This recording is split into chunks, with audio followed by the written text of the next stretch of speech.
What is up, everybody? Welcome back to WMMA Mania here on MMAmania.com, our YouTube channel, Twitter, Facebook, wherever you may be watching. Thank you so much for tuning in. I am your host, Drake Riggs, here to provide you all your weekly news and updates, recaps, previews, whatever it may be.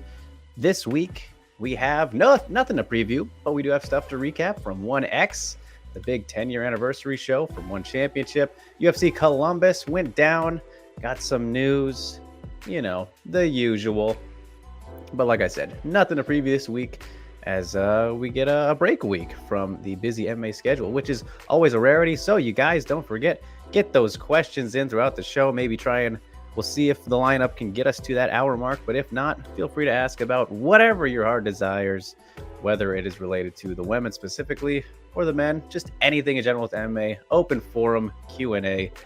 Give me the goods.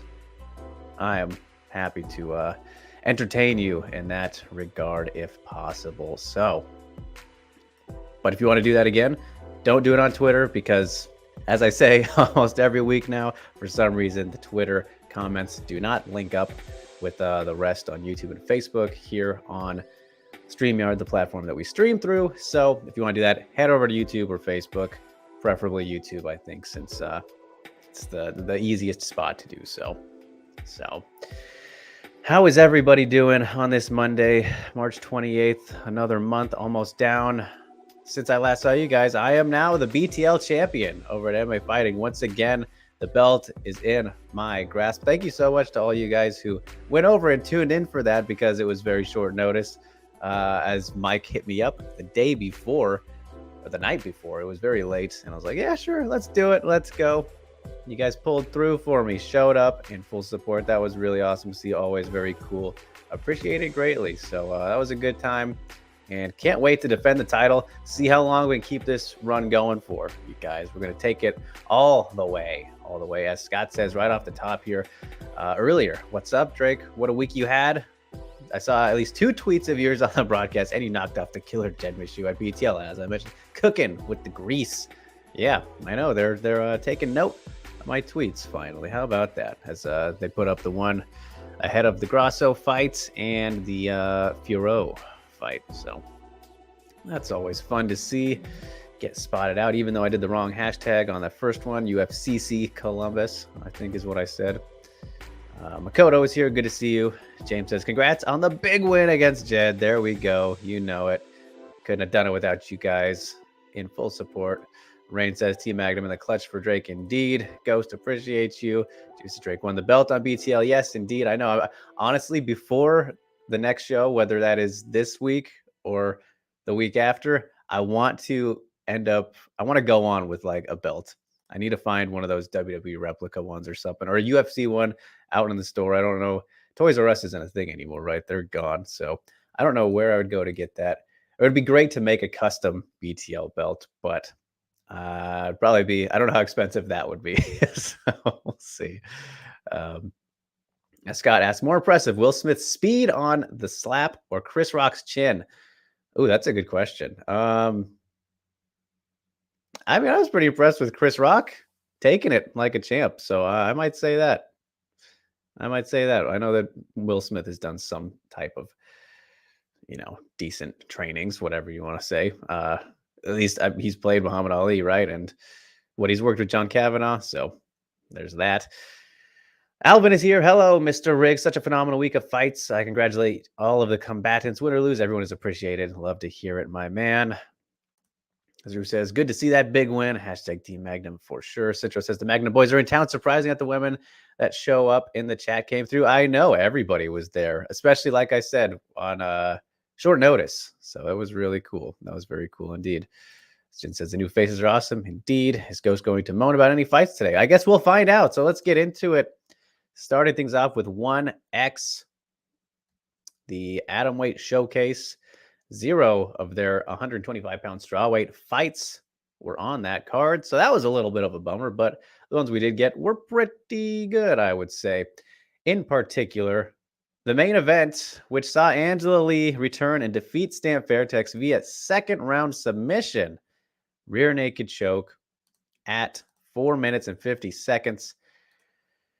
Pretty wild affair there. Pretty competitive on the feet when it was there. In the first round, obviously, Angela Lee was in a whole lot of trouble. Nearly got finished by body shot there. Just a pinpoint left hook right to the gut. Sent Lee on the back foot, backing up. Thought for a second there that we were going to have a new champion. But Angela Lee, being the champion that she is, was able to pull through, persevere, get stamped to the ground. My goodness. Knew that was going to happen. We absolutely knew Angela Lee was going to get this fight to the ground one way or another. Just a matter of how Stamp would deal with it. She defended very well in some situations in that second round, particularly with the triangle. Managed to survive practically a same kind of positional look to it as Silva Sun in 1. But she gets out, and a little bit of an armbar threat there on the escape too. A twister even. She had survived a twister attempt. Not the cleanest from Angela, but she threw a twister at her. So that was definitely Angela pulling out all the stops here and eventually gets the rear naked at the end of the fight. So she did not look rusty whatsoever. Came in tip top. I thought her striking looked solid. Landed some elbows in tight. Some good straight shots. Of course, took some as well. From Stamp as expected. But that pressure that she puts on was always going to be a big factor in this one. But I think the biggest takeaway might be, aside from the fact that she still looked good after that layoff and what have you, the big takeaway might be that the question, at least I have, is does Angela have, we say a glass chin? Does she have a glass body? I've seen that term thrown around for Matt Brown in the past, where a guy we've seen hurt several times with body shots finished, I believe on some occasions. And obviously I mentioned that because the first time that Angela Lee did lose was to Zhang Jingnan Panda, who worked the body and finished her there. Now we see again this time. It was an absolutely perfect shot. So I don't know if I'm ready to say that, but I feel like that is I don't want to create that narrative whatsoever, but I just want to speculate upon it because I'm sure people are going to mention that. And whoever her future opponents will probably mention that too, that, oh, we've seen Angela Lee hurt to the body several times now. We've seen her finished there and was damn near finished here against Stamp. But I don't know. Those were two very, very good strikers who were able to do that to her. So we will see how that goes. But that was beautiful stuff from both sides of that fight for sure. As James says, yeah, Stamp had her hurt in the first, very much so. It says left hook to the body by Stamp, gorgeous stuff. As Go says, as I said last week, Stamp has no cage craft. She backs herself up to the cage. Exactly. And then with that pressure that Angela applies, that was just a recipe for some struggle. She could have overcame it. She nearly did. It almost didn't matter. But yeah, as I said, all Stamp's looks are from on the tracks. As Alvin says, what a fantastic performance by both competitors. I love watching fights where both come well prepared. Sorry, that threw me off. And perform well. Yes, of course. So do I. As Gus says, everyone has a glass body, Drake. Just not a lot of people don't go to the body enough. That is a fair point, right? Because it takes that one shot. It's not quite the same as the chin. Organs versus bone, or I guess the nerve, whatever it is. But yeah, it just takes that one good shot. So that's why I'm saying I don't know if that's exactly fair to say yet, especially off a shot like that was just so money. As Bruce says, that left hook to the body was money. Indeed, it was. That was very nice. Mary is here. Good to see you, Mary. Lovely to see you as well. Thank you so much for tuning in now and for BTL. I believe you were there. Everybody seemed to be there last week, so that was very cool. Appreciate you. But yeah, fun fight. Not the end of the world for Stamp. Only her second loss in MMA now, and had some success early there against. I don't think Angela ended up being significantly bigger like maybe we expected or she could have been. She looks a lot leaner after the pregnancy, which I think is something you kind of look at some athletes. At least I noticed while watching this was like the muscle, the definition maybe, I don't know, just more leanness. It's less muscle mass from the likes of Angela after coming back.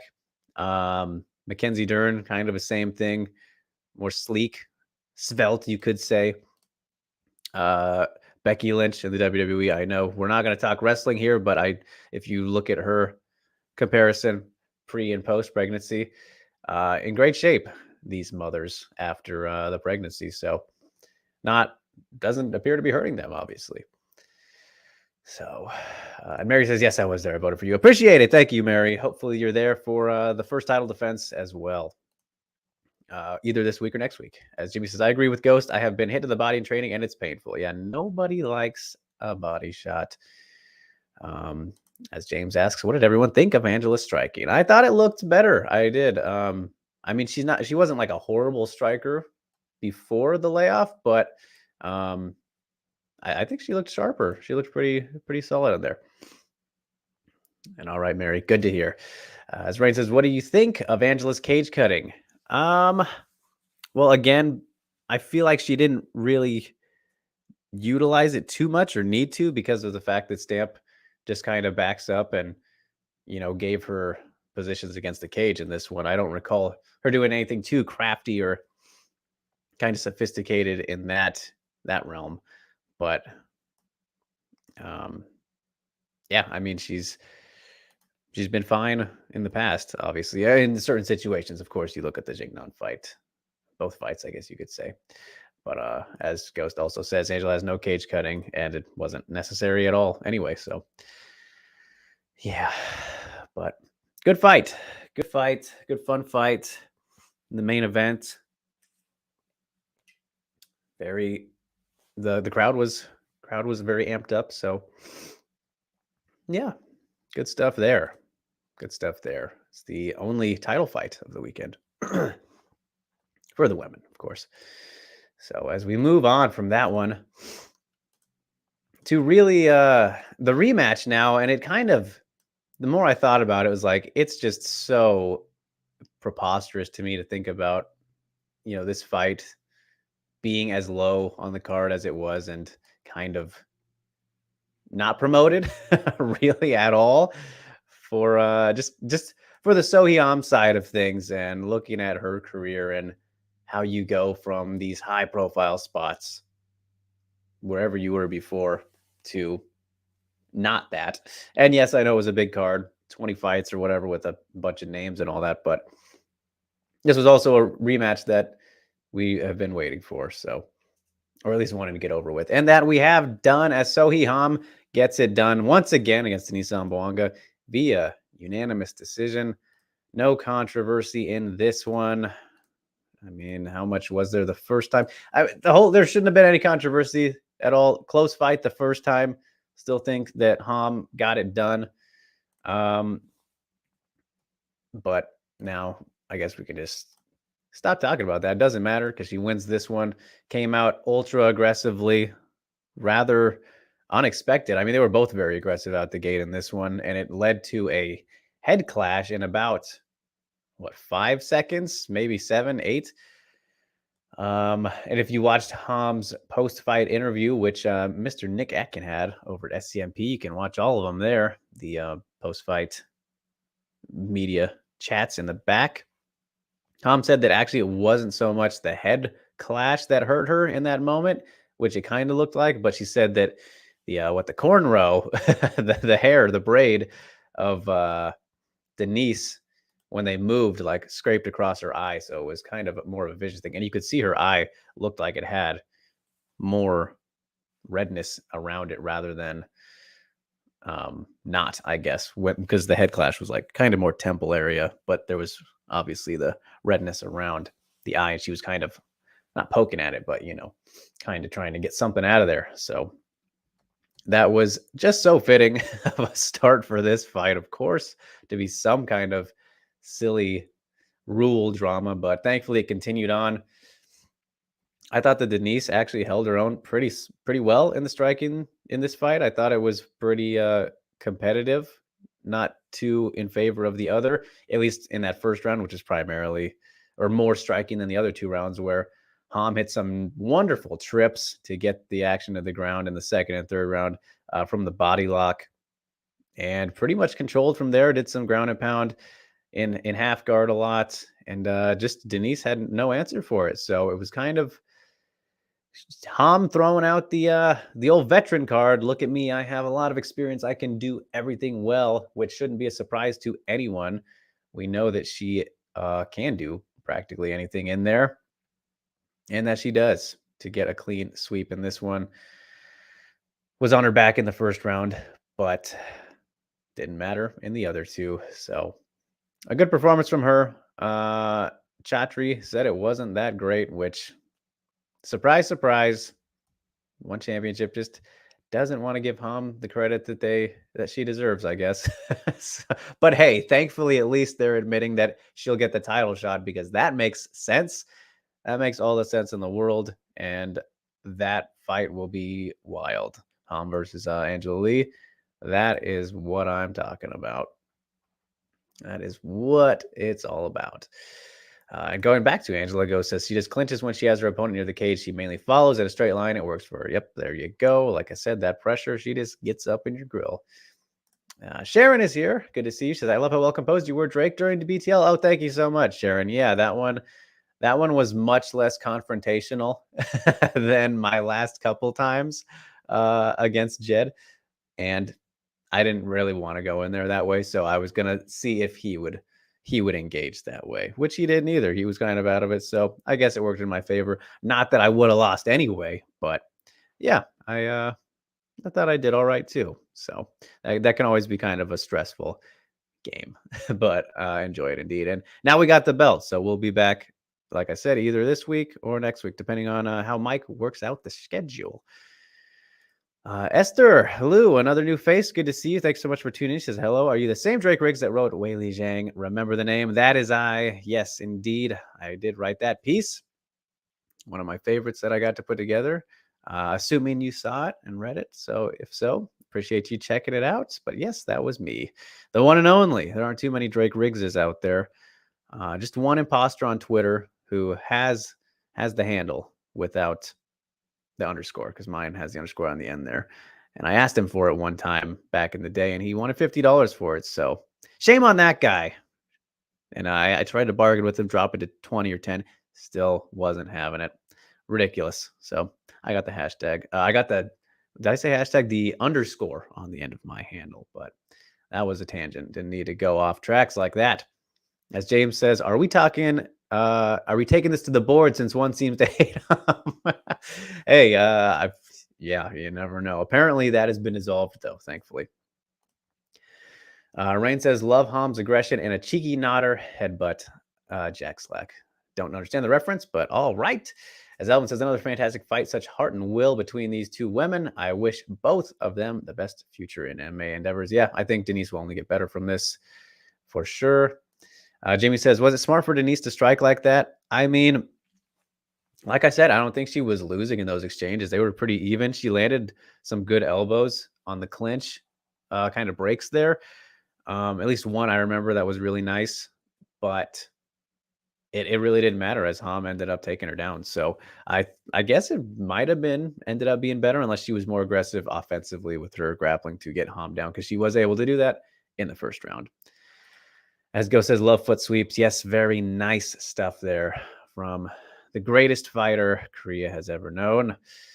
As Go says, if they step around the blocking foot, you can knee and elbow. If they don't do anything, it's a clean takedown. There you go. And hi, Alan. Good to see you. Thanks so much for tuning in. Rue says, will Chatri take it to the board since they don't like on winning? She's great. What is their problem? Yeah, as I said earlier, whoever mentioned that was that Jimmy. James asked about the board. Yeah, according to Chatri, the board or whatever is gone, but they can't do it for this one. Wouldn't be surprised if they did, but yeah. Esther says, "Oh, that's neat. If you don't mind me asking, I have a question about that article." Of course, go for it. Apologies. She says, "What did you think when she said about her UFC debut that she wanted a smooth victory win? It shows the most basic requirements to win on the line. I actually didn't start watching MMA until I saw Weili win the belt. She's an inspiration and very relatable after reading your story. Do you think she can be a huge star one day?" I mean, I'd argue she already is a pretty big star, Esther, and I'm, in China. I think that's no debate whatsoever, but worldwide she's gotten pretty popular since becoming champion. So yeah, as for the huge star potential, I mean, she could only get bigger. I mean, everyone likes a comeback story, so if she can reclaim the title, then I think it could only increase from there. But about this comment for her UFC debut, what I think about her saying she just want a smooth victory, win it at any means necessary is pretty much what she was saying. Most basic requirements to win on the line.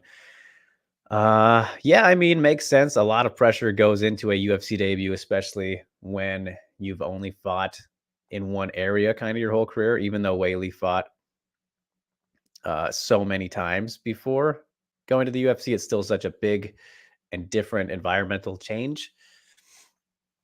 So for her to, well, and if I remember correctly, she said that because of the fact that she didn't have Kai with her, right? She didn't have her coaches. So that kind of made her not as comfortable, from if I'm remembering correctly. So it makes sense. It makes sense with all that kind of wrapped into one, why she would not try to, or not try to, but be okay with just kind of doing whatever was necessary. Don't overcompensate, right? And it paid off. So yeah, I understood what she meant there, I believe, if I'm, again, remembering correctly. I haven't read my own story in a while, but Citro says, "Why did they review Ham's first win in the first place? I thought it was clear." Yeah, I mean, stupid. We've talked about that plenty, Citro, in the past. It was absolute nonsense because all the Filipino fans were very upset. I think that's really the best way to look at that whole situation. Yuna is here. Good to see you. Says, "Hi, Drake. Great win in BTL. Will you defend your belt? I'll be rooting for you." Yes, thanks so much, Yuna, for tuning in and continuing to support. You bet I will be. I will be defending, like I said, all show so far, either this week or next week, as Mike wants to do the that non-title fight, the non-title grudge match between the MMA Hour boys, New York Rick and Connor Burks. Not as familiar with him, but that might be this week's TBL. That's at least his plan. So if not, then I will be on next week. So within 2 weeks, I'll be back defending that belt for sure. If not, then I get to rest up this week and, do my thing. So as we all do, because there's no fights. And it says, "I'm still angry that Taylor didn't let Weili finish her." Taylor just circling, doing nothing. Well, yeah, you should be mad at any fighter that doesn't let himself get finished then. As Esther says, "Thank you, Drake. I didn't realize how many Weili fans are in the chat. Usually people are quite rude when I mention her." Well, not here, Esther. Don't worry. You came to the right place for that. So, yeah, you're in the right place if you don't want any Weili slander, because this is not the place for it. So, and Chuck is here. Good to see you, Chuck, as we are rolling through the one recap. Just getting done with it. So he had performance. So can't wait to see when they book that title fight for her. Yes, I apologize, guys, if you hear me sniffling a bit. I'll tell you, Friday night, I went out was hanging with the boys, partying a little bit. I'm still like slightly hungover from Friday night. It's I think this might be a sign that I'm getting too old to do this to my body. If it's lingering until Monday. Thankfully the stomach is feeling better now, but I'm still feeling it in my head a little bit. So that's not good. I don't like that. So maybe I need to tone it down finally. Getting old, no fun. But anyway, there was one more fight on 1X, and it was the Shadow Cat handing Itsuki Hirata her very first loss via split decision. How about that? Jihin, who was away for about 2 years, I want to say. And she came back like a month ago, takes out Mei Yamaguchi in that fantastic fight. Plenty of inside low kicks we love to see. Comes in this one against Itsuki. Not as many inside leg kicks, but we still got some of them. Mostly a grappling battle here. Some good elbows in tight from Itsuki. I mean, we know she's got that judo in her back pocket. Tried to get it down several times. Very good defense from Jihin.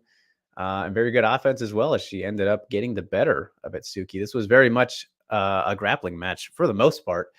But yeah, some good overall work from Jihin. She's looking very sharp. It's good to have her being more active now. And, somebody who would have been cool to see in that atomweight Grand Prix, even though it went to shit anyway. So maybe it wouldn't have been, doesn't really matter. But very impressive of her to be able to stifle kind of the strengths of Itsuki. Makes me curious to see how she would do against someone like Ritu with the wrestling specifically. But I think she'd probably be fine. I mean, if she did as well as she did here, and her striking is very clean too. So a very good performance from Jihin. I don't have anything too technical or specific to break down on this one, but I thought it was solid. And Itsuki, no shame in that loss. Split. That's one thing we can mention. I'm not sure. I'm not sure if I can agree with a score for Itsuki in this one. It felt fairly clear for Jihin, but oh well, the right person won anyway. So as Zhao is here, thank you so much for tuning in. Says you were great. Oh, appreciate it greatly. She says, did you see me send some of these eye heart emojis? I think so, which very flattering, Zhao. Thank you so much. The funny thing is on BTL, you guys, with the comments there, MMA fighting, they get so much on that show, and there's such a variety of like what is being said that I try not to look at them unless they're like popped up on the screen, obviously. But when I'm speaking, I can't have the chat box open because I get so distracted. I want to see what everybody's saying, but I will check them every now and then, like if Jed's talking or whoever. If someone else, if I'm not speaking, I'll kind of peek every now and then. But if I miss something, it's because I'm trying not to get distracted, just so you know. But I will go back and check if I can. So I think I did see those, Zhao. Appreciate it greatly.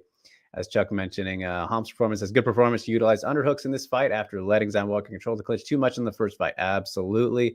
Very good stuff there from her. As I said, hitting those body lock trips. At least one of those in the second or third round was very nice, I recall. As Litchell says, I was surprised Hirata lost. Good for Jihin. Yeah, man, Jihin's no joke. She just puts it together overall a lot better than Itsuki at this point. So still very young. I mean, they're both very young, but Itsuki, no shame in that loss whatsoever. As Jimmy says, why were people angry at the Team Magna Squad for supporting you, Drake? They would talk about Jed's credentials whenever I said something. I didn't see any of that. So I don't know if the comments got hidden, but it didn't look like people were that angry to me. I mean, of course, he's been on the show more. He is a full-time employee at MMA Fighting.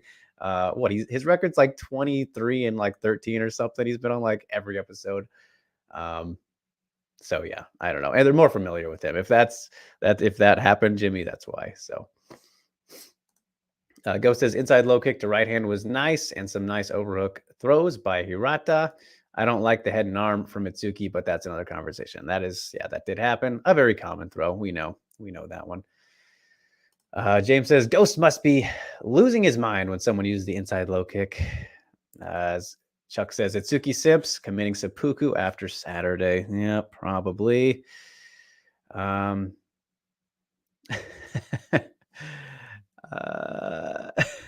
Okay. Yeah, so that was that fight. Good one, I thought. Good stuff. As yes, everybody loves a good low kick.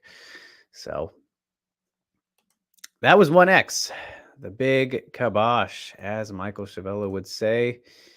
And I'll tell you guys, just personally, I think that, man, I think I'm just the one championship commentary. I don't think it's for me anymore. Like I used to be able to tolerate it, but man, they get more and more dramatic every card. It's like it's just so over the top. I think, and I'll leave it there. You guys can share your own thoughts, but and listen, guys. I mean, you say, I don't think Chuck said anything wrong there. I think that was very fair and true. So, I mean, maybe the Itsuki Simps thing, whatever. But I mean, hey, what Ham did, that is what she did. So, as James says, not as bad as Big John. People still really hate Big John. Crazy. But anyway, let's get to UFC Columbus, which also had 3 fights on it. And yeah, some craziness in all of them to an extent. Well, maybe not craziness particularly, but Alexa Grasso adds another submission loss to JoJo Wood with the first round submission via rear naked choke. 357. Bummer for the former Calderwood, now just Wood from Scotland. It's crazy. It's crazy when you think about the start of her career and how much hype and belief was in JoJo when she was undefeated going to Invicta, gets the UFC, has that big upset against Marina Moroz in her debut. She wins. She gets title shot against Joanna. Didn't happen. Just kind of slowly snowballed ever since then. Has to leave strawweight because, a little bit too big for that division. Gets to flyweight. Has some success here and there, but ultimately, I think it's a little too late now at this point. And Alexa Grasso looking excellent. Again, this was another fight where I think the striking exchanges were pretty, they were pretty evenly matched, like Ham and Zambawanga. I might have even edged it to JoJo, which pretty impressive there. She was utilizing her reach well. But then Alexa Grasso showing off these continual grappling improvements that she's made. I mean, the way that she was able to take the back and methodically kind of get around the neck rather quickly on JoJo. And yeah, you can say it's JoJo. How impressive is that now? Still think the way she set that whole thing up was pretty nice. And for her to get, I believe, her first submission win in her entire career, at least it's been a long time, impressive. And at this stage, for Alexa Grasso, primarily a striker, great boxer, as we know. It was pretty impressive. And who knows, very well could have lined herself up for the next title shot. As we know, or as I pointed out, if you look at JoJo's last 3 losses, all those women went on to get title shots after beating her. So Jennifer Maia, Lauren Murphy, and then Tyler Santos. So this could have been the ticket. This could have been the ticket, even though we'll talk about some other potential options there as we continue on with this card. But yeah, Alexa Grasso, what more can you say? She keeps on keeping on. As Jimmy says, Big John talking about UFC 1. Cinder says, I don't know what to think about this card. Drake, tell me what your opinion should, what I will tell you what your opinion should be on the women. Yeah, I mean, like I said, for Alexa right there, pretty impressive. I mean, it's whenever somebody wins like this in that area that we don't see them. I mean, for her to pull off a submission against anybody is going to be really impressive for her because of the fact that that is not what she does typically, right? She's a very clean boxer traditionally. So it was a great win. There's no bones about it. As Go says, although this fight was short, both were doing interesting things on the feet. Yes, indeed. Go says JoJo using her lead hand and lead leg to close distance. Yeah, there wasn't as much time on the feet as maybe you would have liked. Only so much there. Chuck says another great example of spinning strike gone wrong. Who did the spinning strike? I don't remember that. I don't recall that. I know Ham threw a spinning back fist in the fight with Zamboanga that was out of character for her, but I don't remember one in this fight. As Ghost says Grasso with some nice ambient footwork that was being mitigated by kicking the rear leg for sure. See big difference from that daft fight we had last 2 weeks. Little says, I think JoJo is no more a top fighter. I mean, 1-4 in her last 5. Yeah. 3-fight losing streak. Been finished in the last 2. Finished in the Maya one. Not great. Not great. Yeah. If she, I mean, that's the crazy thing, right? Is as unfortunate as it is to talk about, this could have been JoJo's last fight in the UFC because of the record, because of how she's losing, but mainly the main reason being because she's probably one of the more expensive fighters in the flyweight division. When you think about, she's been on the roster since 2014 when the strawweights came in. She was on Tough 20. So that amount of time building up, she's got to be making a pretty good amount. And for these results, I don't know if the UFC would want to keep her around, which is a bummer. And sure, Bellator will probably snatch her up right quick, which would be interesting to see. But yeah, I mean, I don't think anyone expects JoJo to turn it around at this stage. 35 now. It's sad because I've always been a big JoJo fan too, and was very, very excited watching her rise in the beginning at strawweight, going through Invicta and all that stuff. So just how it goes sometimes.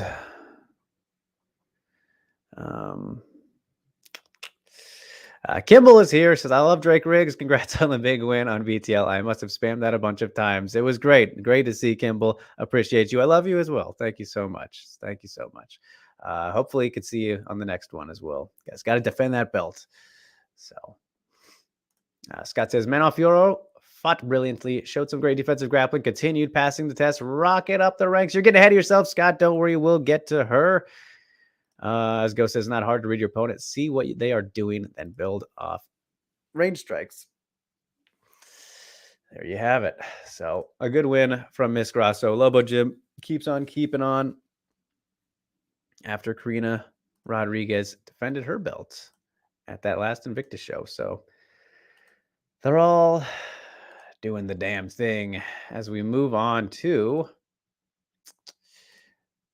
the bantamweights. Yes, the bantamweight division, which had I didn't see the final odds on this, and I don't remember what they were last week when we were talking about it, but I think I'd consider an upset. That is Sarah Mcmahon defeating Carol Hosa via unanimous decision, 29-28 across the board. Sarah Mcmahon not ready to have us forget about her just yet, or reminding us to put some respect on her name. I love me a vintage Sarah Mcmahon performance. I'll tell you what, that wrestling, I am all about that. As big of a Carol Hosa believer I am as well. Sarah's an OG, so wasn't mad at this, but I did miss the first round, but people said it was fairly dominant, and the strikes here were even at 31-31. I was driving back home during this fight, actually, so I missed that first round. But then the second round, not very many strikes at all there, as you could see, but Sarah McMahon doing her thing with the takedown. And then in the third round, Carol coming out very aggressively as she knew she was down, very smart, and didn't have Sarah in trouble, but had her definitely worried, I guess you could say. And then, ended up doing enough to get the judges nod for that round, which I think was fine. I believe I had it that way as well. Whether it was shots from the bottom or when she was above Sarah, probably should have just let her stand up in that moment when she was on her back and they were separated, but she decided to continue there. So a little bit of a questionable decision there from Carol, but this was really just a big learning experience for her. And I mean, when you're taking on somebody like Sarah McMahon, who is so good at that one thing that they do, it's like, all right, she goes back and takes care of all these defensive wrestling issues she needs to. Theoretically, she's going to be fine against anyone else because No one else is at that level of Sarah McMahon. Typically, right? As we talked about last week, it became that thing after so long where Sarah McMahon just dominates, looks amazing in the beginning of fights. Happened again here. And then just lets it slip away in the end. There was some reason to be worried at the end of this one as well, but she hung on this time and gets it done. And yeah, Sarah McMahon, I mean, she's not done yet. That's the best way to put it.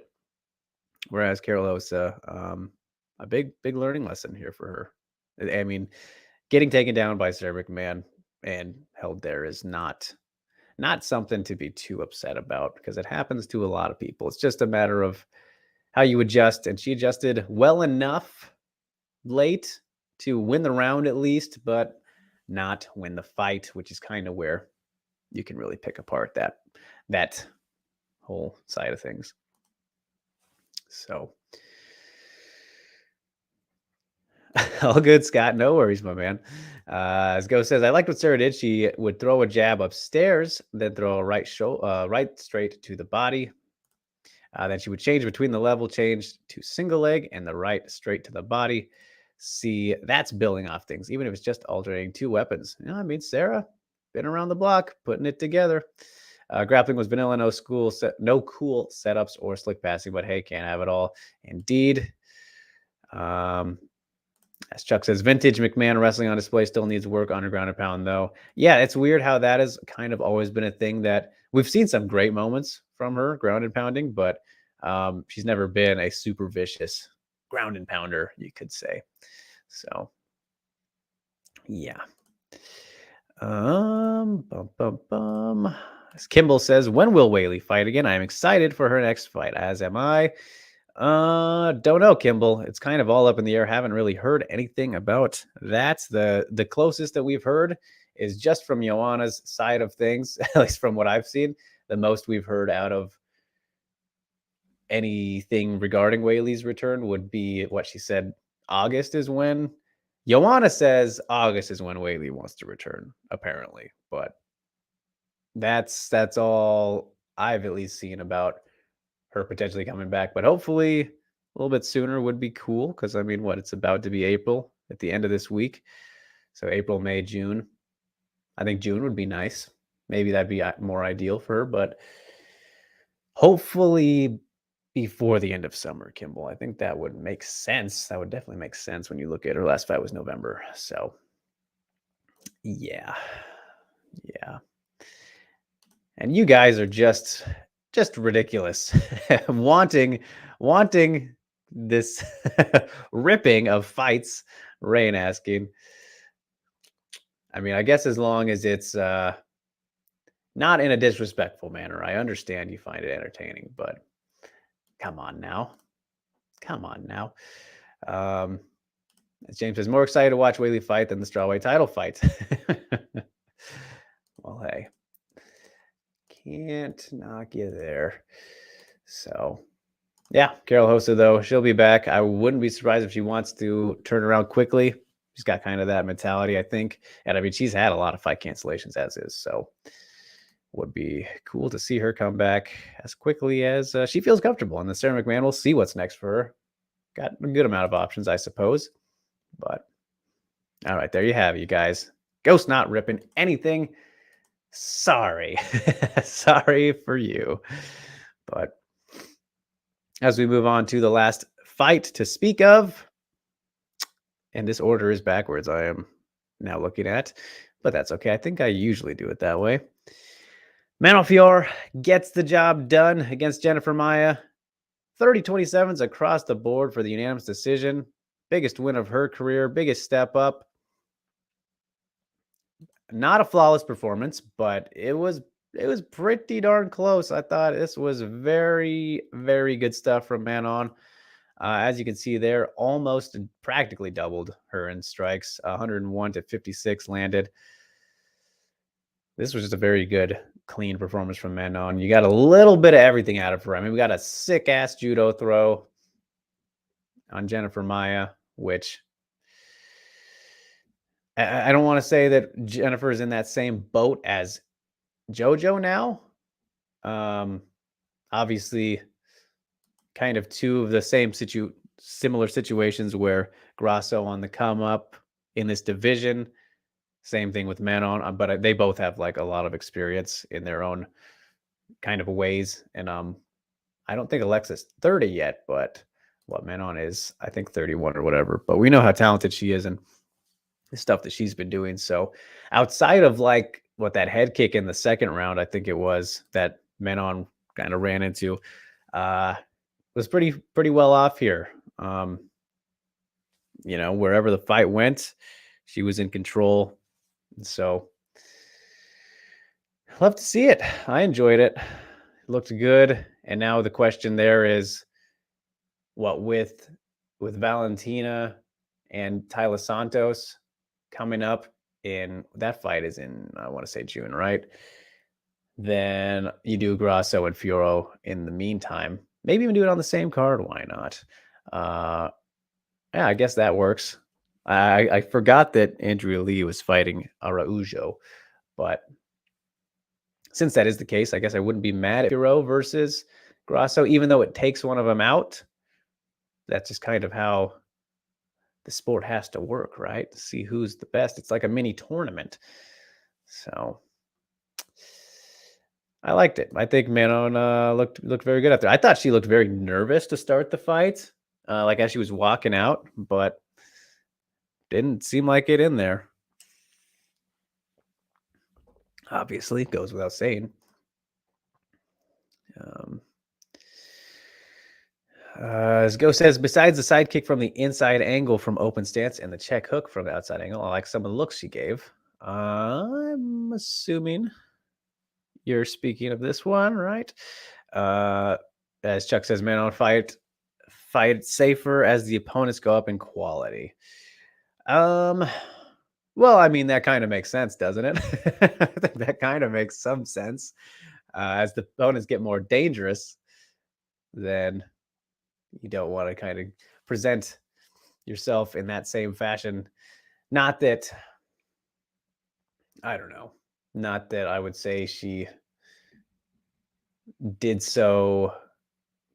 I mean, the way that she fights, her style is very, I think, dependent on the opponent too. You look at the Leonardos or the Ricci's, they were always going to get finished by her. Whereas, I mean, somebody like Jennifer Maia, she's only been knocked out once in her career, and it was that ridiculous Sheila Gaff fight, which resurfaced before this fight, in what, like 15 seconds when Sheila didn't touch gloves with her. I mean, Jennifer Maia notoriously very difficult to finish, and then before this, there was Mayra Bueno Silva, who I don't think she's been finished either before, and that was just kind of a weird one. But I don't think there was anything wrong with this performance. As Ghost says, pendulum outside low kick to right hook. Lovely entry by Manon. To the rear hand off the right hook. Just wish she used it more. As Rue says, what would Manon's game plan be against Grasso if they fought? All right, we'll get to that in a sec. As James says, is Manon a counter fighter?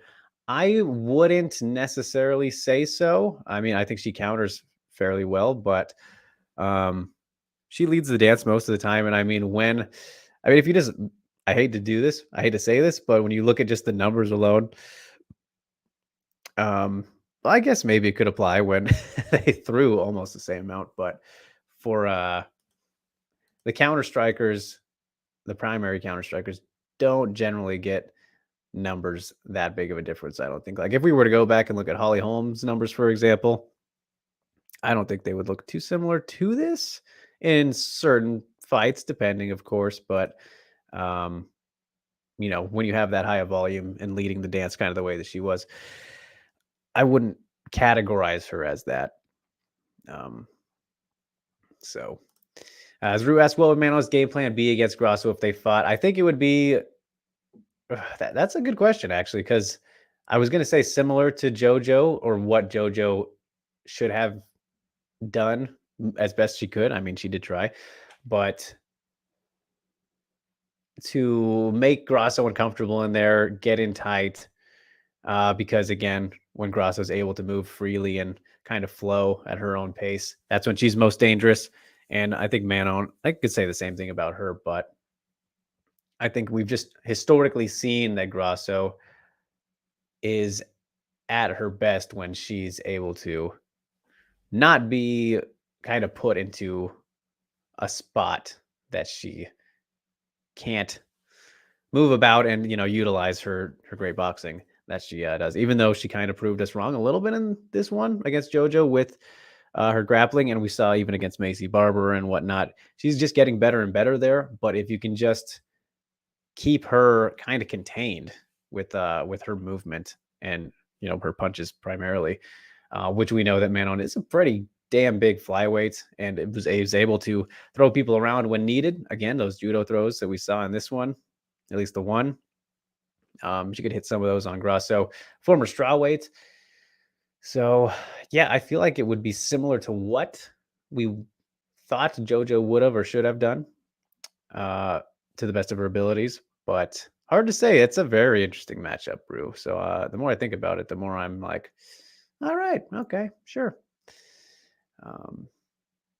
Scott says Bullet didn't even finish Maya. Maya is tough. Manon fought great. Rising star, indeed. We've been on that Fiorot hype train from the beginning. So Go says no, not a counter fighter. What Manon does is hide her entries and constantly change position. Yeah, so it could be a little deceiving there. As JB says, what could Maya have done differently in this fight? I don't know, honestly. It's I mean, sure, it's easy to say, but I think when you watch how it played out, Manon just might have always been a bad matchup for her. It makes me think back to what we saw in the Agnieszka Nedvich fight, which that's somebody I wish would come back for Jennifer Maia, where if she could kind of do what I'm saying that people should do to Grasso, do that to Fiorot, it would have been better.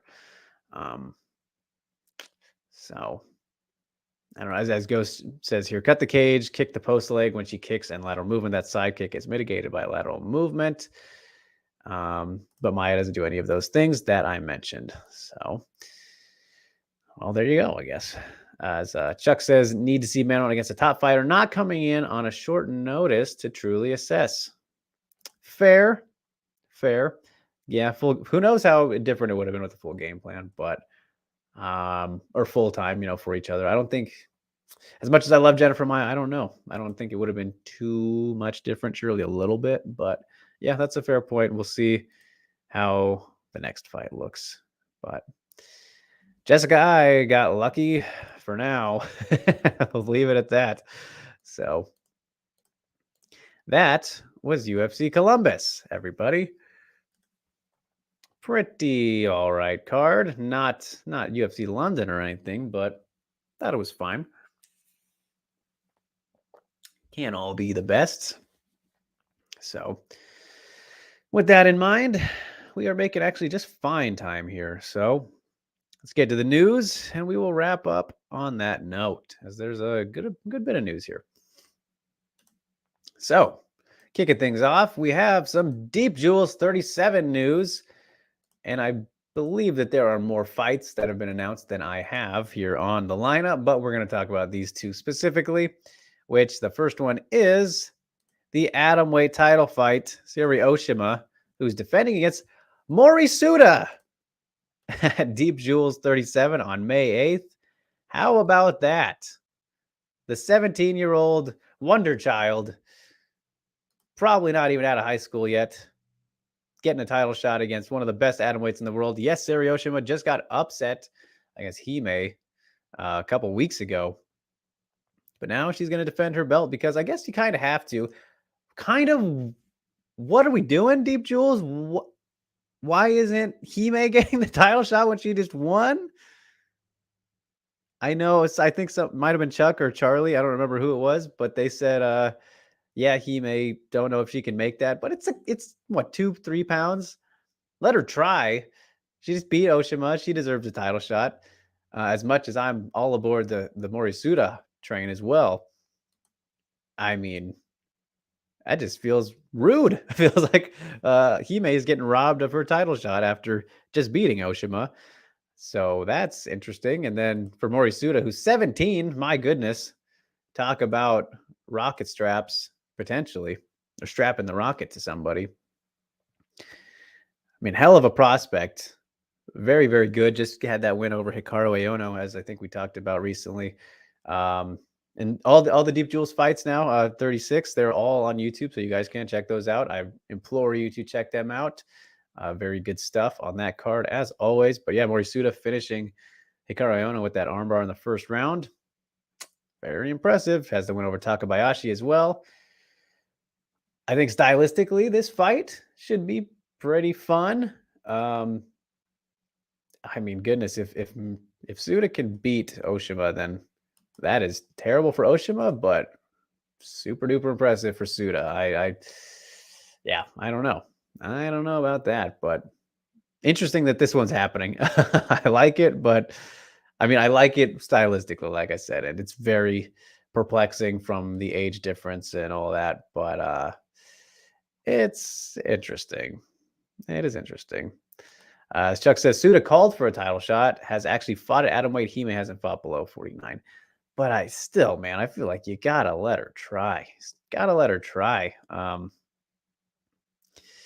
And I mean, that's interesting. I didn't know that Suda called for it, though. I mean, hey, that's some good confidence for her at 7. Wait, nothing really to lose, everything to gain at that age. So, yeah.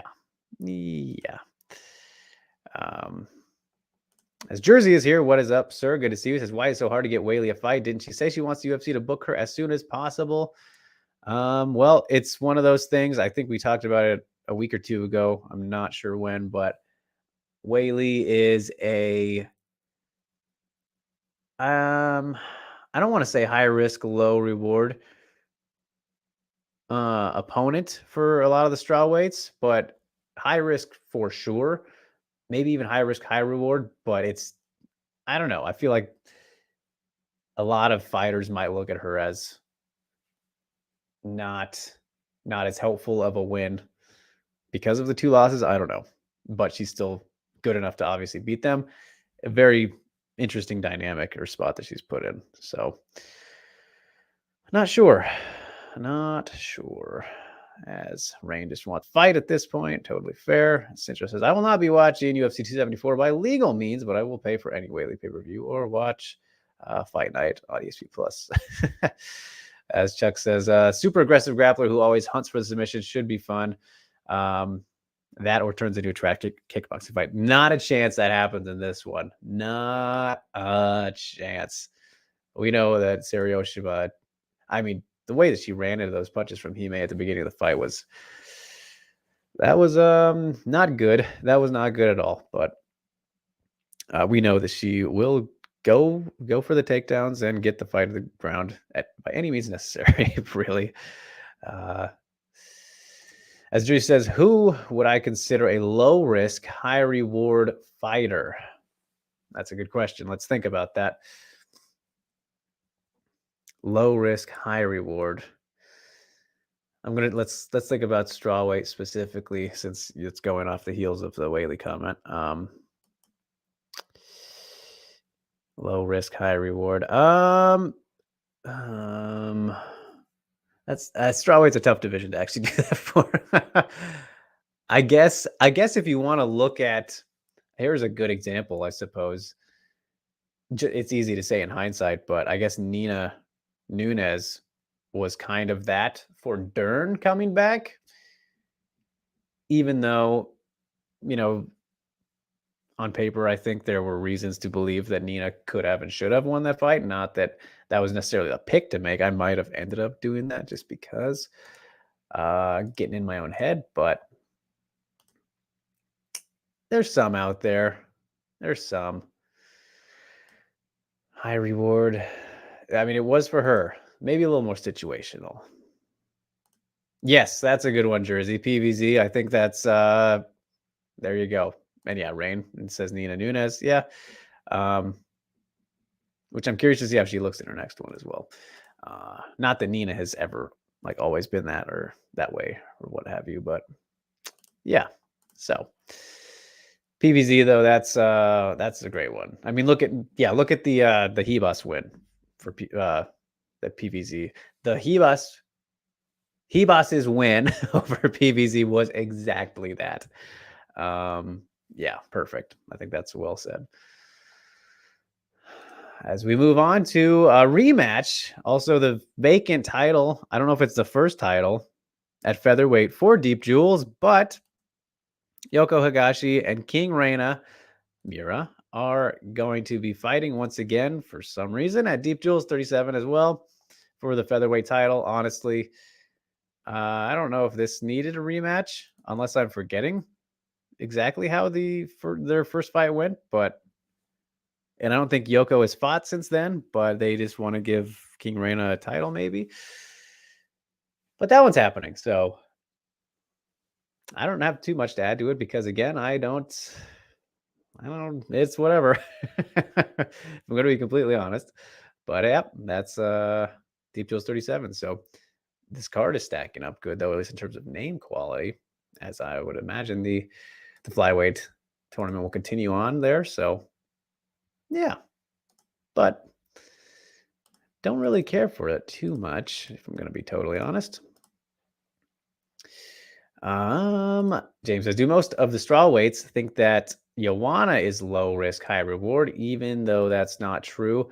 I think they probably do at this point, honestly, which I know we talked about this recently too, about why people call her out more than Weili. I think that's probably why they see that she isn't winning as much as she was or whatever. So they might look at her that way as well, even though, yeah, I would agree with you. It's probably still not true because we know Joanna's still pretty damn good. Until we see her severely decline and not be competitive, I think she's going to remain competitive, I guess, that if you want to put it that way. This Chuck says low risk, high reward, anyone higher ranked but stylistically favorable or coming off injury, long layoff. That is also well described. I have no problem, Jersey. Says Litchell says maybe they don't have much featherweights. Yeah, I mean, that's also likely it. Very true. Greg says, hi, Drake. What type of fighter do you classify Weili? Brawler, technical? I see so many differing opinions. Well, good to see you, Craig, first of all.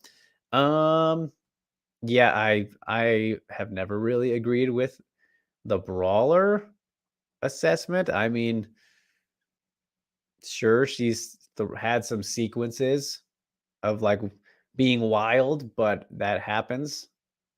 We've seen fighters. I mean, look at Arnold Allen against Dan Hooker, 2 weeks ago. Arnold Allen typically never does what he did against Dan Hooker. That was ridiculous. So he's not automatically a brawler because he had that one fight where he literally just put his chin out there and threw windmills at Dan Hooker. That doesn't make him a brawler. That was a brawling sequence for sure. And yeah, we've seen moments where Weili's maybe done that, perhaps against Jessica Andrade, but she is not a brawler, I don't think, by any means necessary, in terms of if you were to classify her like you said there. So, I mean, there's plenty of other examples I could use where fighters kind of go out of their typical, not comfort zone. Well, yes, comfort zone, but how we generally see them fight. You know what I mean? That's why it's called mixed martial arts. And I mean, strategies and game plans can always differ. So, yes. Anyway, that's the Deep Jewels news. As we continue on here, 2 bits of flyweight action coming up. This one, looking forward to this one. It's Giuliana Velasquez and Liz Carmouche finally going to fight as their title fight headlines Bellator 278 in Honolulu on April 22nd. Sounds good to me. The fight that had to happen, Liz Carmouche was, I mean, she arguably should have got a title shot. Maybe not before Giuliana, but it had to happen now. This fight, this is good. This makes sense for it to be in Hawaii. Sure, that's cool. Whatever doesn't. So the Hawaii shows are always fun. Yeah, I mean, this was not much to say about it. It's going to be a great matchup. We got the judo background of Velasquez versus Carmouche's wrestling. That should be an intriguing aspect to watch. Then, of course, Liz Carmouche improving those hands. Unfortunately, as we saw against our girl Kana, her last time out. But Giuliana Velasquez, also a rather talented striker. It'll be interesting to see them side by side too, because Giuliana Velasquez, very long, despite always being flyweight, whereas Liz Carmouche has fought at bantamweight before. But I really like that fight. Very intrigued to see how it goes. So,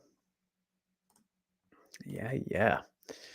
As Craig asks, why do reporters ask fighters what fight are they interested in pre-fight press conference? Then, if the fighter mentions someone, the same reporter says that fighter is not focused on the current fight. For headlines, for stories, I think. Yeah, I mean, I don't see that's a very situational question, Craig. I'm trying to think of like the that second part there where you're saying if the fighter mentions someone, the same reporter says that fighter is not focused on the current fight.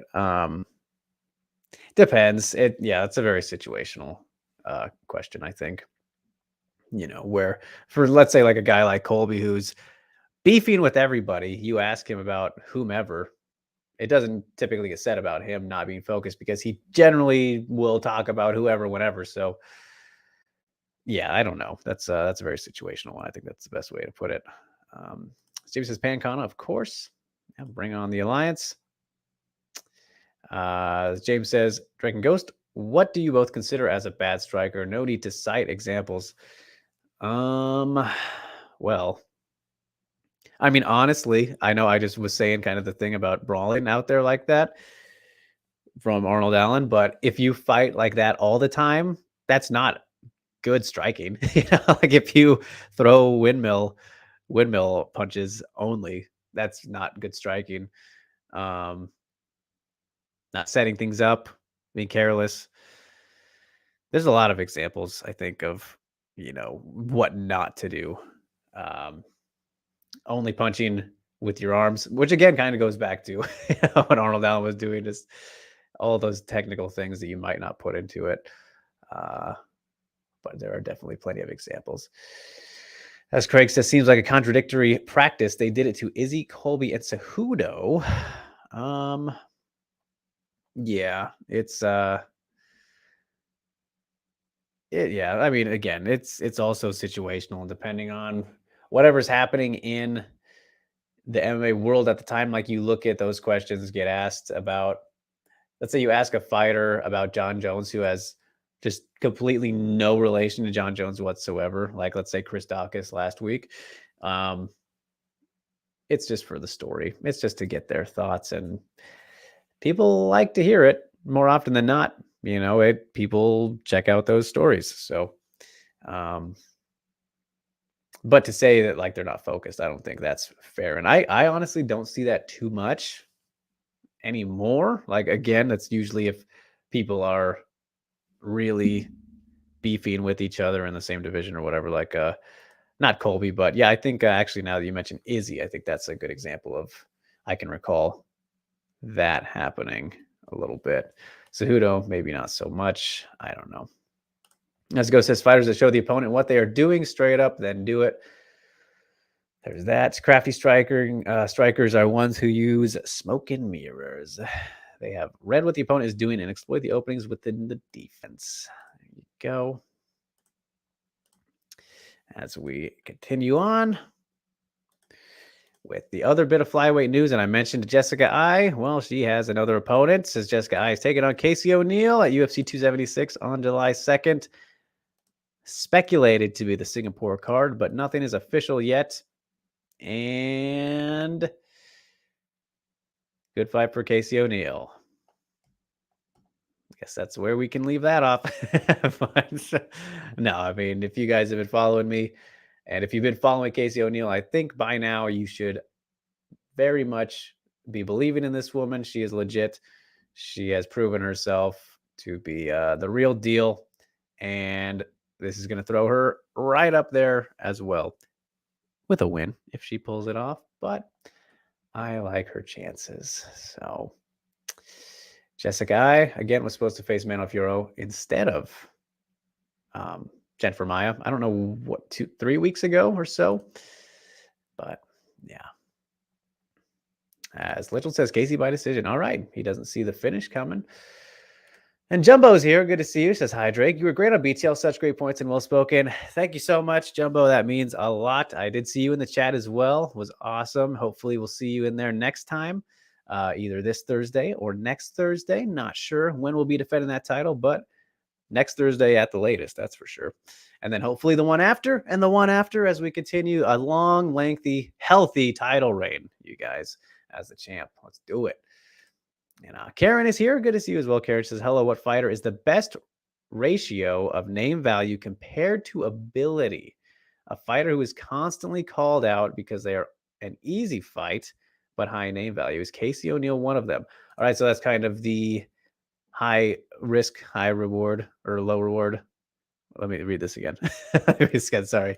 A fighter who is constantly called out because they are an easy fight, but high. Yeah, so the low risk, high reward kind of thing. Is Casey one of them? No, I don't think so. I mean, because Casey O'Neill, I don't think has been called out too much yet anyway. But if you look at her and what she's been doing in the cage so far, I mean, she's finished everybody except for Roxy in her last fight, which no shame in that one. And then against Roxy, beat her on the feet, showed off some pretty solid striking, which has been not a problem for Casey O'Neill, but we know she's best on the ground. And she didn't even really need to. I don't remember them even going to the ground whatsoever in that fight. So Casey O'Neill, I would not say is in that boat at all. I think she's getting to a high reward point. I don't know if she's still even quite there yet. Like if Jessica I beats her, then that is good for Jessica I for sure. But she's definitely not an easy fight. No, Casey O'Neill is not an easy fight right now. That is for sure. But who is the best ratio for that? Like you're saying, it might. I don't know why this person comes to mind, and it's no offense to them, but I don't know, for some reason, like Neil Magny. A guy like Neil Magny comes to mind because he's been around for so long, and he is very good still, obviously, but he's never been like the best. You know, like he just tied GSP's record for most welterweight wins in the UFC, but we know he won't be champion. Like, I have nothing against you, Neil, like I said, but we've seen that to this point that it's not going to happen. Somebody like that is that's the perfect low risk or lower risk, pretty high reward to beat Neil Magny. Like if Max Griffin would have won that fight, then he's like what, not top 10 maybe, but he's top 15. So somebody like that. And among the women, I think that Roxy, before she retired, that was definitely her, unfortunately, to say that about her. Jessica I is, you got it backwards here, Karen. Jessica I is the right answer. That's the answer, actually. I mean, look at what it did for Cynthia Calvillo. That's the perfect example right there. Eunice says, Drake, what's your opinion on the body jab? How come we don't see it in MMA or Muay Thai? I'd like it. I mean, it's a very, very effective strike, obviously. I think the reason we don't see it too much in Muay Thai, I feel like it's just maybe not needed as much, and especially with the concern for maybe knees or head kicks. And that's probably the same reason in MMA, but I feel like we definitely, I don't watch a whole bunch of Muay Thai, right? But I feel like we see it definitely more in MMA, but obviously not very often. But in Muay Thai, I don't know if I've ever seen it thrown in. That would be my assumption as to why. It's with Muay Thai, you have less to think about, whereas in MMA, right, there's the takedown threat, whatever, added in with, who knows what else. So for Muay Thai, I think that makes sense. And maybe it does get thrown a lot more than I know. But again, like I said, I don't watch a whole lot of Muay Thai. I just watch whatever's kind of around MMA. So if there's one championship Muay Thai fights, I will watch them, of course. But yeah. As Alvin says, Mr. Riggs, how do we make the MMA space a less negative environment? I see a lot of negativity regardless of who wins. I think we should appreciate all who fight. Am I incorrect in thinking so? No, you're not incorrect whatsoever, Alvin. But I don't think there's anything we can do to fix that. Unfortunately, that's just the nature of hand-to-hand combat. The people, a lot of testosterone and macho-ness, around men involved with the sport, I think is kind of a way to, not it just comes with it, unfortunately. Yeah, it'd be nice, Alvin, trust me, but I don't think we'll ever get there. That's just how it is. As Chuck says, a lot of fighters looking at Nina Nunes as low risk, high reward right now. Yeah, people are definitely looking at her that way. Not that is fair necessarily. Still got to see how she looks when she comes back, if she comes back. Go says, love body jabs. It prevents takedowns. There you go.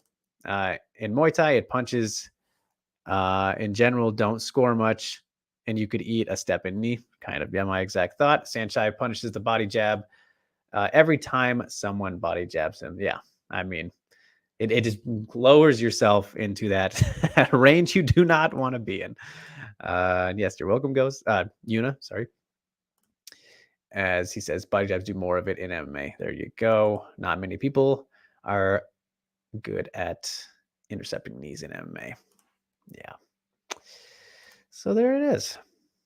As we get to our last bit of news today, we didn't have to worry about the 1 hour mark whatsoever, even though we've been doing 1:30 the last last week at least. So, all right, this one is sad news, but good news because we have a replacement. But I wish we didn't have a replacement because it means we don't get to watch Irene Aldana do her thing. She is out of her fight with Aspen Ladd at UFC 273 on April 9th as Raquel Pennington is stepping in. That makes me so bummed because I love watching Irene Aldana fight. She's honestly one of my favorites as well.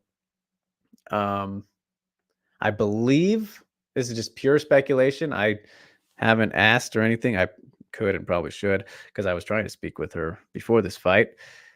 Maybe it makes sense now why we couldn't get that set up, but it looks like she posted today on Instagram something like going on with her elbow. So that might be it. And she says she expects to be back soon. So hopefully nothing too serious, but really looking forward to seeing Irene back. I really want to see that goddamn Jermaine Durandamy fight, please. So let's do that instead now. The Aspen Ladd fight this makes a whole lot more sense actually when you look at how the division lined up. So this, in terms of the division, is actually a lot better of an outcome matchmaking wise. I mean, Pennington versus Ladd is just fine, and Raquel looking very solid her last time out. So this should actually be very interesting. I'm totally fine with this fight. Aspen Ladd, see if she can make weight and go from there. But yeah, this actually makes a whole lot more sense than Aldana fighting Ladd. Did not. GDR versus Aldana is the one. Don't know what's going on with GDR either. Bantamweight, please figure yourself out. But yeah, so unfortunately, we have to wait to see Irene back. But fortunately, we at least get a logical fight in terms of matchmaking. So in that regard, cool. Very cool. As little Scott has the sad face. I know. And good vibes from Alex. I'm assuming that's supposed to be an emoji, but still works, buddy. Good to see you. Thanks so much.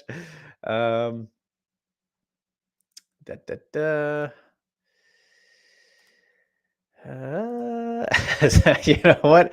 Typically, I wouldn't do this right now, Rain, but since I'm good friends with Ant and it's Ant, I'm happy to call him out on his bullshit. So Rain says, remember when Ant Walker said that Whaley's fights were boring and that's not the type of fighter he wants to see as a champion? This is on Sherdog. I know somebody pointed that out to me. I think it was Sammy. And he didn't. Now let's not put words in his mouth though, because I remember he didn't say flat out say she was boring, but he said that she wasn't, that her fights weren't what they were talking about, star power or something like that, about her. Yeah, about something about that. And he said something about her fights not being exciting enough maybe to be a bigger star than somebody else. I don't even remember the exact conversation, but no, it was very silly of him. I will definitely call him out for that, but I don't think he flat out. I don't remember him saying she was flat out boring. But yeah, can't get them all right, and so yeah. So Litchfield says, the thing is, who's next after Pena versus Nunes 2? Well, Litchfield, you know for sure that that depends on how that fight goes, because if, and you know, most likely when Amanda Nunes wins again, they're probably going to do a trilogy, which, well, I don't know. They shouldn't, right? Because Pena losing after no defense or whatever, that does not deserve another rematch like that. But I could see it just because that's the money move, right?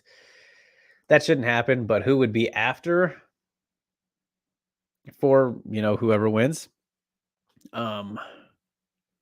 Yeah, I guess what we have, Holly is fighting.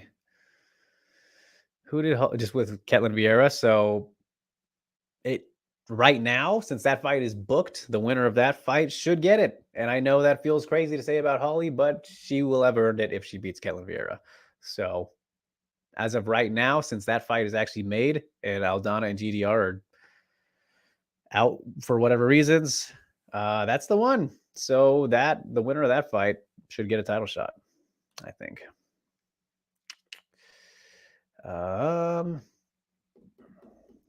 And James says, Drake, will you ever do a fight companion? So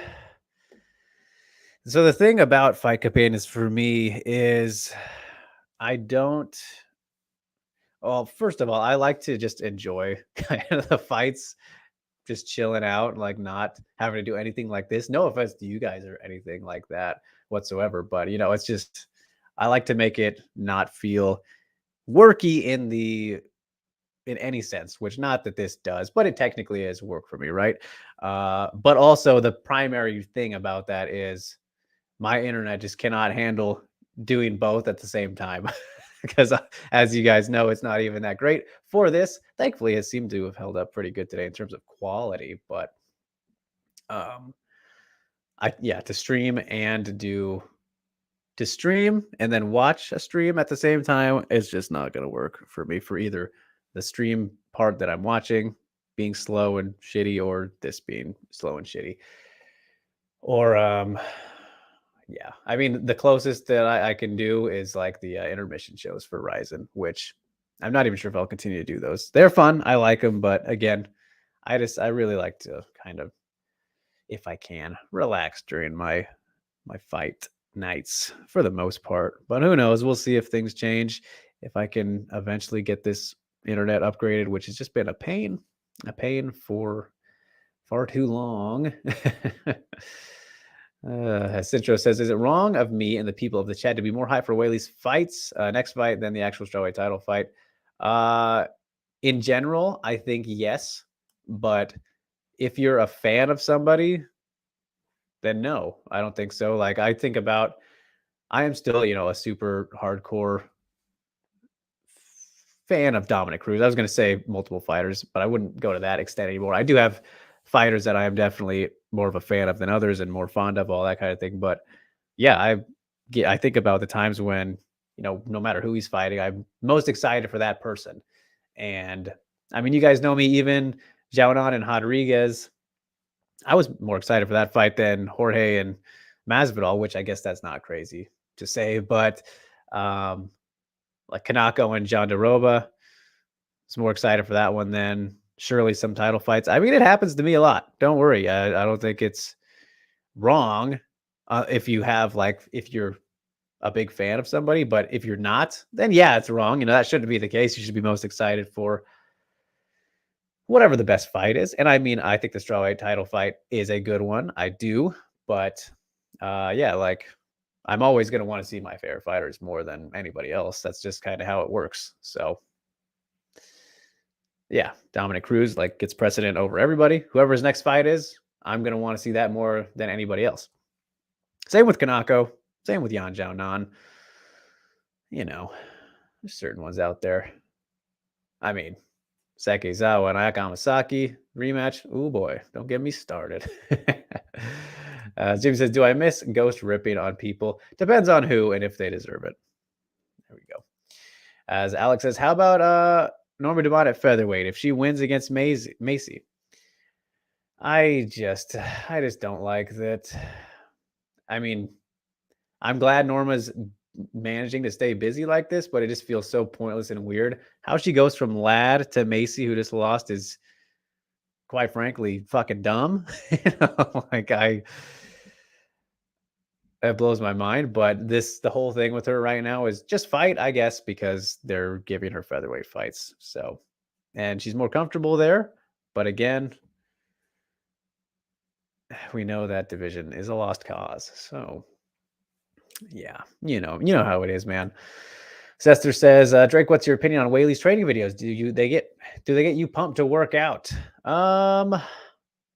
They're intimidating, Esther. I don't know if they get me motivated in that sense, because there's like, man, I can't match that intensity. But yeah, no, I heard they're fun to watch in terms of training videos. Like, usually that's not the most interesting thing to me, but yes, I do plan to start working out a little bit more. I would like to. I run fairly regularly, but I feel like it's starting to take a toll on one of my knees after so many years. But yeah, I want to do some more weightlifting myself.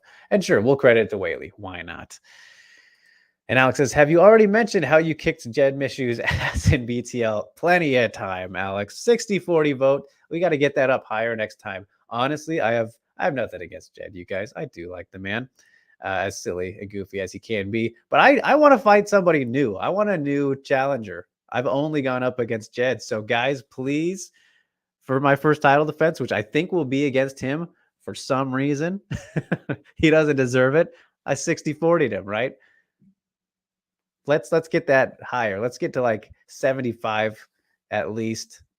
I want a new person to go against. So yes, I will see you guys this Thursday or next Thursday at the latest for that first title defense.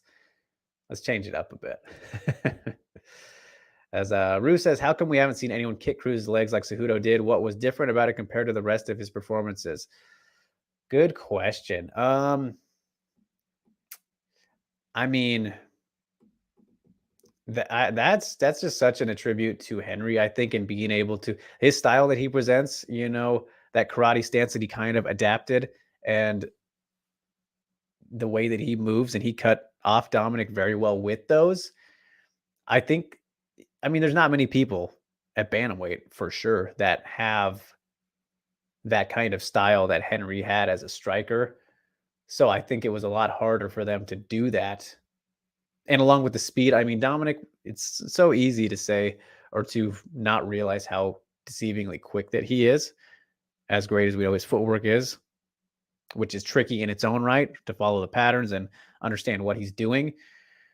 But for a guy like Henry, who was able to maybe match him in that speed and then not get thrown off by it, just not an easy thing for the regular old fighter to do.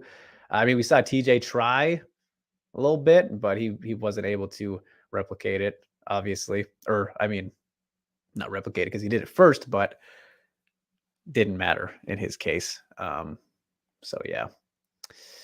It's, that's how good Dominic Cruz is, man, where people just have not been able to figure that out against him. And Pedro, he barely could even get it to work himself. I know he threw some leg kicks, I'm pretty sure, but he's got some great leg kicks, Pedro Munoz too, but he just he could not. Scott says, I'm more hyped to see Thug Rose defend her belt. Rose Esparza is a dope fight. I love that story, man. I am very happy that we're getting it for sure. Go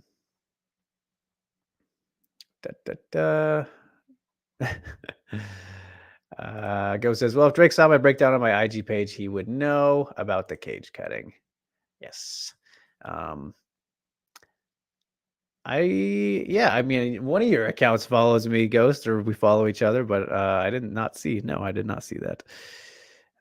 As Zhao says, I'm more interested in Weili's next fight. I don't really care who wins as far as Rose. Weili to me is an inspiration. There you go. There you go. Well, you should, Zhao. Here, let me tell you guys this. You should care who wins that fight because you know that if Rose wins, then Weili's not sniffing the title for longer than she will if Esparza wins. So you're gonna want. You guys should be rooting for Carla to win that fight. Yes, they'll probably do a trilogy out of it too, but it'll be Weili could be right there by that time, as opposed to if Rose wins. Much better chance if she gets to fight for the title sooner if Carla wins. That's just how it is. So, but hey, Rue also at this point, if Carla wins and it's boring, then there you go. There might not be a trilogy. Who knows? So, lots to consider there at strawweight. Lots to consider. But anyway, you guys, we are out of time. We have hit the mark. How about that? My, oh my. Another one down. Another one bites the dust. Not really. But we could say that because why not? So appreciate you guys so much for tuning in here on March 28th to the WMMA Mania podcast. Let me take the news banner off. What am I doing? There it is. Don't forget to like, share, and subscribe. Really helps a lot. If you could just hit that one little button, goes a long way. Helps us get more visible. Brings in more new faces as we have had so many recently, which is great to see. Tap the notification bell so you never miss the content coming out. And speaking of that, what is on the way? I spoke to the Huggy Bear, Beast Boy, Chris Barnett last week. So have an interview with him coming out soon. The guy is hilarious. If you remember, he's the one who spinning wheel kicked John Vellante in MSG when Weili last fought. So I was there for that crazy moment. Guy is so funny. Does a fantastic Alistair Overeem impression. So I'm very excited to share that with you guys. I think next week is when I plan on releasing it. Yes. And that's the only one in the chamber right now, but of course, always working on other things. So follow me at DrakeRiggs_ and follow MMAmania.com on every single platform you possibly can imagine. It means so much. And yeah, that would be wonderful. So, all right, you guys. And of course, BTL champ, tune into BTL. I'll be there this week or next week. I know I've said that a lot this episode, but it's the truth. So until next week, though, as I'll see you here again on Monday, thank you so much for tuning in. And as Zhao asked, the BTL is on Thursdays at the same time as this show. So 12 p.m. Pacific time, 3 p.m. Eastern time, wherever you are in the world. It is on Thursdays at the same time as this show, but on Thursday. So yes, and appreciate you guys. Would love to see you there. As Rain says, the Team Magna Boys will be there. Until then, you guys, stay safe, stay sane, and I will see you when I see you.